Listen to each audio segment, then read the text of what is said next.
Okey, Assalamualaikum warahmatullahi wabarakatuh. Salam Malaysia Madani, salam perpaduan. Alhamdulillahirabbil alamin. Wal aqibatu lil muttaqin. Wala udwana illa 'alal zalimin. Allahumma salli ala sayyidina Muhammad wa ala alihi wa sahbihi wat tabi'in lahum bi ihsan ila yaumiddin. Amma ba'du. Barulah nampak macam ulama sikit saudara. Barulah orang akan pasang telinga, kembang tegak-tegak telinga dia, kan? Sebab saya dah pakai janggut, dah pakai macam ni, maka saya bertaraf ulama lah pada mereka, kan? Lepas tu baca sikit mukadimah Arab sikit, biarlah. Lepas ni bolehlah saya nak mencarut ke, nak maki ke, tak ada masalah saudara. Malam ni dia senang je malam ni, Yang berbahagia saudara Kojoy, Kojoy pasal dia masuk awal. Saudara Raikal Barbosa, lagi siapa tadi yang masuk awal tadi? Saya kena hormatilah ya. Khala Azwan, lagi siapa? Ziza Jen, Abang Isa, ya. Mumia. Dan rakan-rakan yang saya kasihi sekalian. Ini yang ceramah ni sebenarnya, ya. Kita kena ikut style macam ustaz-ustaz dia, cara-cara nak memperdaya walaon ni macam tu je saudara. Macam tu je saudara. Terima kasih Naura. Semoga pada hari ini kita semua akan diberikan kekuatan, taufik, hidayah, petunjuk, dan kita berikan kesihatan yang baik untuk kita terus memperjuangkan daulah Islamiah di bawah kerajaan Malaysia Madani. Pertamanya saya mengucapkan ribuan terima kasih kepada teman-teman, rakan-rakan. Thank you Zai.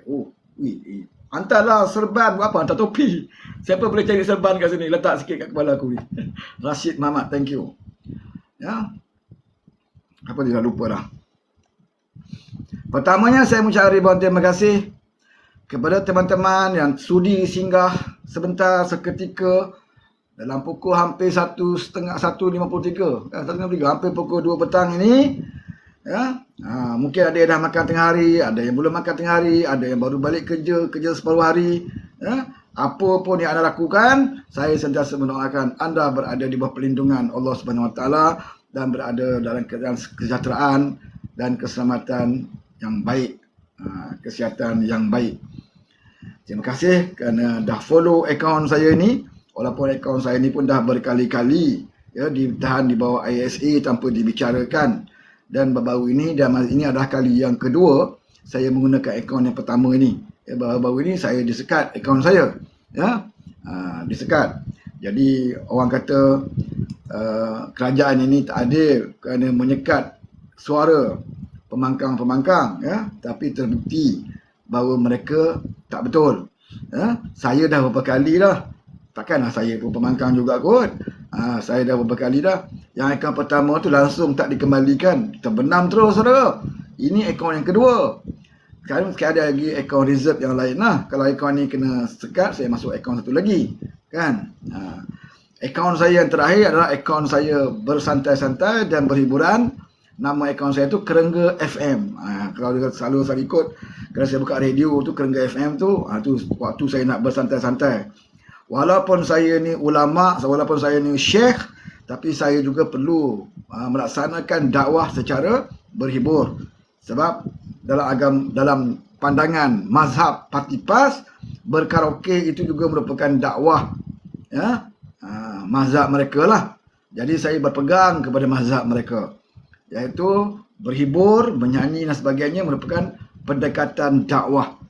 Seperti mana yang sering dilakukan oleh Sanusi, ya, apabila dia melakukan amalan qiyamul lail, bangun malam pukul 2 pagi, 3 pagi dengan cara berkaraoke dengan wala untit dia.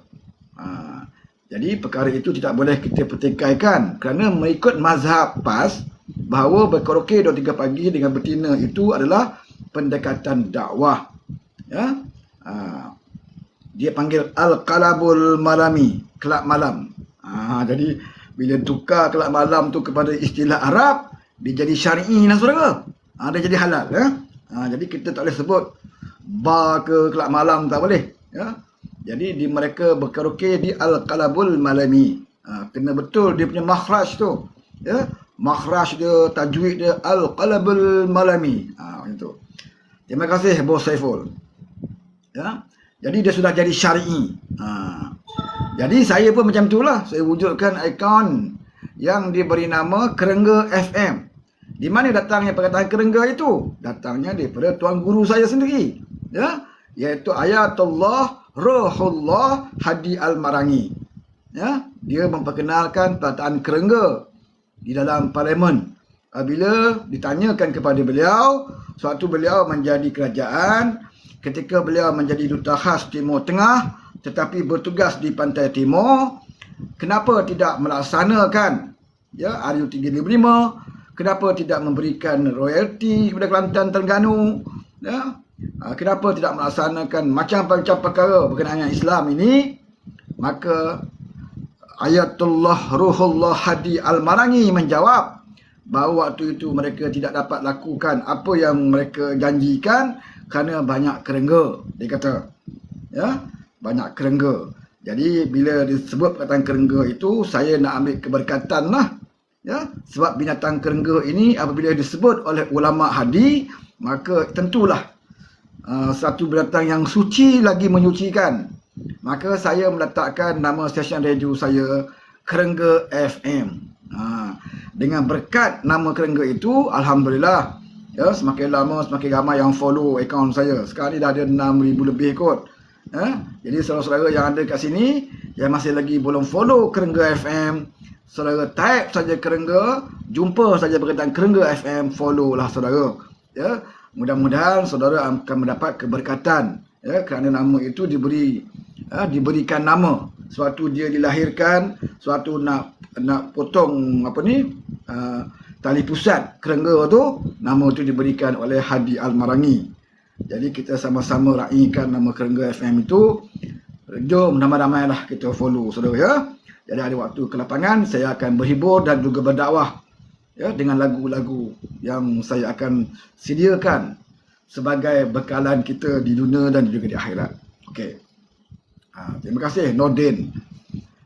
Terima kasih Ridwan Rosli. Jadi pada petang ini saudara, tazkirah saya pada petang ini ada beberapa perkara yang saya nak bawa dan saya nak ulas. Ya, dan saya nak ulas. Pertama sekali, apa yang disebut oleh Din Cirit.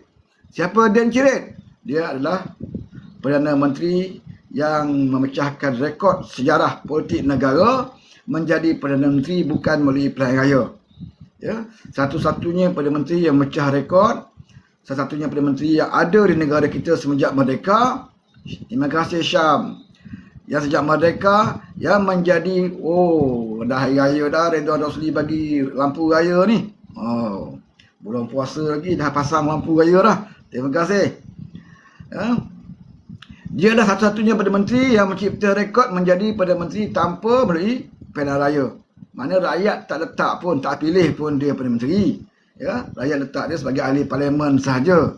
Tapi dia dalam segi pengkhianatan, ya, ilmu-ilmu khianat itu dia belajar daripada Atuk Saka, maka dia mengamalkan, ya, ilmu yang dia belajar daripada Atuk Saka itu, maka dapatlah dia jadi Perdana Menteri melalui pengkhianatan. Ya. Tetapi sebagaimana Allah janjikan bahawa orang khianat ini tidak akan lama bertahan. Kalau kita khianat orang akan khianat kita, maka dia tumbang dan mencipta rekod sekali lagi sebagai satu-satunya Perdana Menteri yang paling singkat menjadi Perdana Menteri. Banyak rekod Din Cirit ni saudara. Ya, rekod pertama dia jadi Perdana Menteri tanpa mandat rakyat. Rekod kedua dia pula menjadi Perdana Menteri yang paling singkat, 17 bulan saja. Ya, lepas tu dia terkangkang jatuh. Sebab apa dia jatuh? Bukan Pakatan Harapan yang menjatuhkan dia. Kalau ikut logik, Pakatan Harapan yang menjatuhkan dia sebab dia mengkhianati Pakatan Harapan. Tetapi Pakatan Harapan tidak sezalim itu. Pakatan Harapan redha, ya, dengan ketentuan, ya, yang Allah aturkan sisi pengkhianatan itu, kerana bagi kita ada hikmahnya. Ada hikmahnya. Tuhan, ya, meletakkan Din Cirit sebagai Perdana Menteri melalui pengkhianatan. Ada hikmah dia, saudara. Ya. Walaupun permulaannya kita tak tahu apa hikmahnya. Sebab apa Din Cirit ni tiba-tiba boleh jadi Perdana Menteri ni? Siapa yang nak letak dia Perdana Menteri? Rakyat mana yang sokong dia? Parti dia jadi kerajaan? Tak ada, saudara. Tetapi ada hikmah dia. Ya. Yang selalu saya sebut dengan saudara, kalau tidak ada langkah syaitan, kalau tidak ada pengkhianat itu jadi kerajaan, maka kita tak tahu bahawa Din Cirit ini tidak boleh menjadi Perdana Menteri pun. Ya, baru kita tahu level PAS ini, bila ada kuasa, tak boleh buat apa satu pun. Satu karo pun tak boleh nak buat PAS. Ya, tak boleh. Selama ini dia jadi pembangkang, dia kata, beri peluang kami kerajaan 5 hari. 5 hari saja, tak banyak. Oh, ni Ustaz Derih punya ceramah, saudara. Bagi kami jadi kerajaan 5 hari, settle masalah. Kita bagi dia 33 bulan, saudara. Satu karo pun tak boleh nak buat. Ya, usahakan hudud. Ya, perkara yang paling mudah, RU 355 tu pun dia tak boleh buat. Usahakan nak buat, sebut pun tidak, saudara. Ya, sebut pun tidak. Yang dia buat apa dia? Menambahkan jumlah kaki tangan, ya, menambahkan jumlah menteri-menteri dalam kabinet. Itu rekod yang ketiga Din Cirit. Ya, yang pertama, dia jadi Perdana Menteri tanpa mandat rakyat. Dia pecah rekod. Yang kedua, dialah Perdana Menteri yang paling singkat perkhidmatan dia sebagai Perdana Menteri. Dia juga pecah rekod. Yang ketiga, dialah salah satunya Perdana Menteri yang mempunyai kabinet paling besar semenjak daripada sejarah merdeka. Selepas mereka tidak ada kabinet yang sebesar Din Cirit. Sampai 74 orang termasuk timbalan dan duta-duta khas bertaraf menteri. Duta-duta khas bertaraf menteri maksudnya apa, saudara? Segala keistimewaan menteri dia dapat. Ya? Gaji, allowance, kereta, sebagainya lah dia dapat keistimewaan. Semua dia tidak masuk dalam mesyuarat kabinet je. Ya? Yang lain keistimewaan dia dapat, pejabat, staf semua dia dapat. Gaji dia rakyat bayar. Rakyat bayar. Ya? Covid ke tak Covid, kau kena bayar gaji aku, kata Din Cirit. Ya, Covid ke tak Covid ke, lockdown ke, darurat ke, rakyat, kau kena bayar gaji aku. Aku Perdana Menteri, kau kena bayar gaji menteri-menteri kanan. Kau kena bayar gaji menteri-menteri aku. Kau kena bayar gaji duta-duta khas bertaraf menteri. Kau kena bayar, wahai rakyat. Habis rakyat, macam mana rakyat tak ada duit? Kamu jangan risau. Kamu bayar aja gaji kami. Kamu bayar je gaji kami. Kamu tak cukup duit, kamu korek lah tabung kamu, kata Din Cirit. Itulah kepintaran dia jadi Perdana Menteri, saudara. Itulah kehebatan dia. Terima kasih Abang Mat. Itulah kehebatan dia Perdana Menteri. Menyelesaikan masalah rakyat dengan sekelip mata. Memang sekejap selesai, saudara. Sekejap je selesai. Umum hari ni boleh keluar kabinet SP, besok selesai lah masalah rakyat. Dia dah bawa keluar duit. Kan? Senang jadi Perdana Menteri macam tu. Kan? Hari ni dia berkokok. Dia menyatakan zaman dia jadi Perdana Menteri itu hebat. Tak seperti zaman PMX. Saya bekerja dulu, bukan saya nak angkat diri saya lah, dia kata dalam parlimen. Dalam parlimen sedap cakap. Sebab apa? Sebab PMX tak ada kat depan. Dia goreng sedap lah. Sama yang lebih hadi lah, kata ada Anwar depan tu. Sedap dia goreng, saudara. Tapi kalau ada Anwar, berebut nak ponteng. Berebut nak ponteng, saudara. Telur pun hilang kalau ada Anwar depan. Macam saya sebut baru ni lah. Kan? Mana dah setahun lebih Anwar jadi Perdana Menteri, tak pernah sekali Haji Hadi bertanya soalan pada PMX. Tak pernah, saudara. Bahkan dia hilang dalam parlimen. Tapi kalau tak ada Anwar, dia berdiri tu, Haji Hadi. Kan? Tegang-tegang urat dia ni, saudara. Dia hentam Anwar Ibrahim, dia hentam kerajaan. Kan? Walaupun dia timberang besar, dia menipu besar, cakap tak ada fakta, cakap bohong. Dan lagi lama Haji Hadi bercakap dalam parlimen, lagi banyak menampakkan kebodohan dan ketololan Haji Hadi ini. Contoh dia apa? Contoh dia apabila dia katakan, saya pelik. Dia pandang orang dia lah. Dia pandang juak-juak dia. Supaya juak-juak dia akan kata dia hebat. Kan? Saya pelik. Bagaimana negara kita, negara Malaysia Madani, tidak menyeret Israel ke mahkamah antarabangsa. Sedangkan kita kata negara Islam, negara Madani. Afrika negara kafir. Afrika lah yang mengambil tindakan mengheret Israel ke mahkamah antarabangsa. Malu kita sebagai negara Islam, dia kata. Madani konon-kononnya. Tapi negara kafir yang heret Israel. Malaysia tak buat apa-apa. Wah, sedap dia bercakap. Kan? Bagi walaupun yang bodoh, dia kata betul juga. Betul lah. Betul lah tuan guru kita kata Malaysia tak seret Israel. Tapi Afrika boleh seret. Kenapa Malaysia tak bawa Israel ke Mahkamah Antarabangsa? Bagi walaupun yang bodoh dan malas membaca. Sama dengan tuan guru dia. Tuan guru dia pun lama dalam politik. Lama dalam politik. Pernah jadi Menteri Besar Terengganu. Sepenggal. Sepenggal lah. Dan jadi ahli parlimen lama. Di antara pimpinan politik yang lama juga Lebih Hadi ni, saudara. Dia macam Lee Kek Siang juga, lama. Lebih Hadi ni. Tapi lama dalam politik bukan bermaksud bijak. Ada orang lama dalam politik, semakin lama dia dalam politik, dia semakin bodoh. Contohnya Lebih Hadi. Lagi lama dia dalam politik, lagi banyak perkataan yang keluar, bodoh menandakan dia tidak membaca dan tak tahu langsung. Dia pernah jadi duta khas Timur Tengah, iaitu patutnya sebagai duta khas Timur Tengah bertaraf menteri, sepatutnya dia tahu tentang undang-undang antarabangsa. Dalam kepala otak dia mesti tahu.